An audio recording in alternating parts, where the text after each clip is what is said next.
ঘূর্ণিঝড়ের সবশেষ খবর জানাতে এবারে খুলনা থেকে সরাসরি যুক্ত রয়েছেন সহকর্মী ইয়াসিন আরাফাত।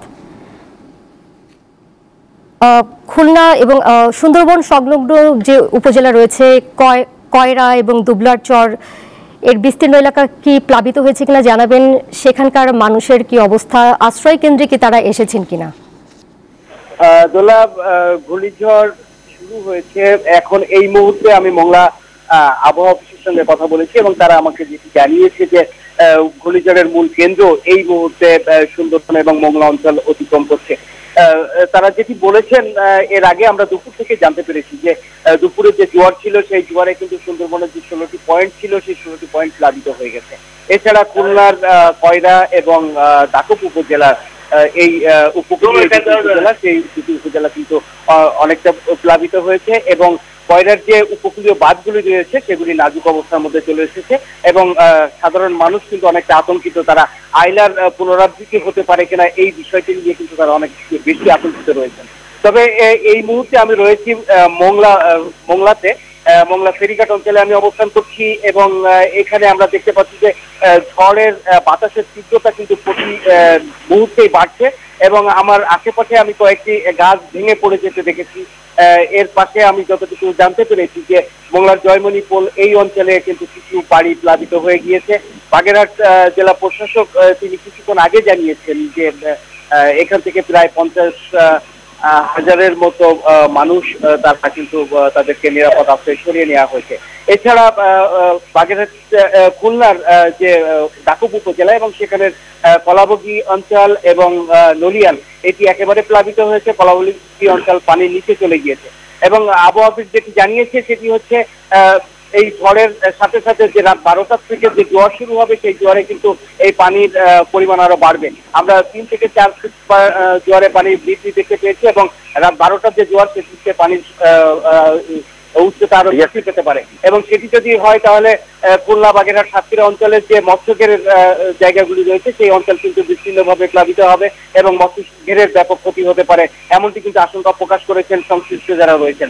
খুলনা জেলা প্রশাসক আমাকে জানিয়েছেন খুলনা জেলার 4টি আশ্রয় কেন্দ্র এবং 3টি মসজিদতলা এটি সম্পূর্ণভাবে প্রস্তুত করা হয়েছে এবং এখানে সাধারণ মানুষদেরকে সরিয়ে নিয়ে আসা হয়েছে যারা দুর্গত এলাকায় অবস্থান করছেন এবং এই অঞ্চলে প্রায় 3,45,000-এর অধিক মানুষ কিন্তু তারা আশ্রয় নেবেন বলে জেলা প্রশাসক জানিয়েছেন। তিনি আরো জানিয়েছেন এই এলাকাতে যে সরকারি কর্মকর্তা কর্মচারী রয়েছে তাদের সকলের ছুটি বাজেয়াপ্ত করা হয়েছে, ছুটি ক্যান্সেল করা হয়েছে এবং প্রায় 5,000 স্বেচ্ছাসেবী তারা কিন্তু ইতিমধ্যেই প্রস্তুত রয়েছেন যে কোনো ধরনের দুর্ঘটনা কবলিত মানুষদেরকে সরিয়ে আনার জন্য।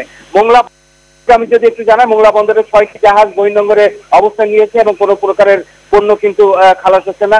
মংলার যে হারবার মাস্টার রয়েছেন তিনি আমাদেরকে জানিয়েছেন যে আগামীকাল তারা পরিস্থিতি পর্যালোচনা করার পরে জাহাজ নোঙর করা যাবে কিনা বা মালের খালাসের যে কার্যক্রম সেটি করা যাবে কিনা সেই বিষয়ে তারা চিন্তা ভাবনা করবেন।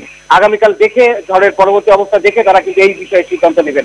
তবে একটি বিষয় আপনাকে জানিয়ে রাখি যে খুলনা, মংলা এবং বাগেরহাটের কয়েক লক্ষ মৎস্যঘের রয়েছে এবং মৎস্য চাষিরা কিন্তু বারবার সংবাদকর্মী সহ সকলের কাছে কিন্তু আশঙ্কা প্রকাশ করছেন যদি আইলার মতো যদি প্লাবিত হয়ে যায় তাহলে এই অঞ্চলে কিন্তু মৎস্যের একটি অপূরণীয় ক্ষতি হয়ে যেতে পারে। এবং আমি আরেকটু আপনাকে জানিয়ে রাখতে চাই যে স্বেচ্ছাসেবী কর্মীদের পাশাপাশি শুকনা খাবার এবং যে স্বাস্থ্যসেবা দেওয়ার জন্য যে বাহিনী সেই বাহিনী কিন্তু তারা প্রস্তুত রেখেছেন। নৌবাহিনীর একটি বড় দল আমরা দেখেছি যে মংলা বন্দরে কিন্তু তারা অবস্থান নিয়েছেন এবং সুন্দরবনের যে গাছপালার কতটুকু ক্ষতি হতে পারে এটি আগাম বন কর্মকর্তারা বলতে পারছেন না, কিন্তু তারা বলছেন যে এর আগে যে সুন্দরবনের যে ক্ষয়ক্ষতি হয়েছে বিশেষ করে সিডার এবং আইলাতে সেই ক্ষয়ক্ষতি মিটিয়ে আসাটা এটি অনেকটা দুরূহ হবে। সেই ধরনের ক্ষতি যদি হয় তাহলে সুন্দরবনে কিন্তু জীব বিপর্যয়ের একটি সম্ভাবনা থাকতে পারে, এমনটি কিন্তু বন কর্মকর্তারা জানিয়েছেন। তবে সকলে আশা প্রকাশ করছেন যে যতটা শক্তিশালী হয়ে আঘাত হানার কথা ততটা শক্তিশালী আঘাত না হানলে তাহলে হয়তোবা সুন্দরবন সহ দক্ষিণ পশ্চিম অঞ্চলের সাধারণ মানুষ রক্ষা পাবে, এমনটি কিন্তু প্রত্যাশা সকলের। এই ছিল খুলনা থেকে ঘূর্ণিঝড়ের সর্বশেষ অবস্থা। ফিরোজী স্টুডিওতে দোলার কাছে। দোলা। খুলনা থেকে সহকর্মী ইয়াসিন আরাফাত জানাচ্ছিলেন বিস্তারিত।